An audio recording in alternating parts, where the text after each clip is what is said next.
14 مئی 2026 کو Pakistan Catholic Bishop's conference نے اپنے لیمینا وزٹ کے دوران سینٹ میری میجرباسیلیکا کا دورہ کیا۔ اس موقع پر پاک ماس کی اقدس قربانی خدا کی نظر گزرانی گئی، جس کی قیادت فضیلت مآب arch bishop doctor Joseph Arshad نے فرمائی۔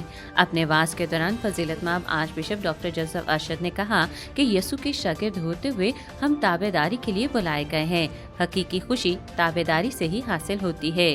روم میں تعلیم حاصل کرنے والے کاہنوں اور برادران نے اس عبادت میں شرکت فرمائی۔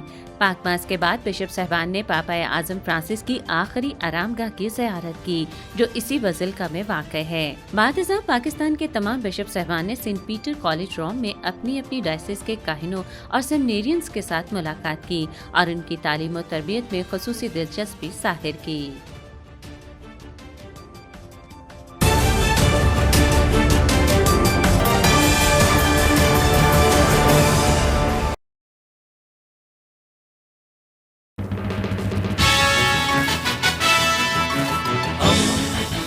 دوستی کا پیمبر ریڈیو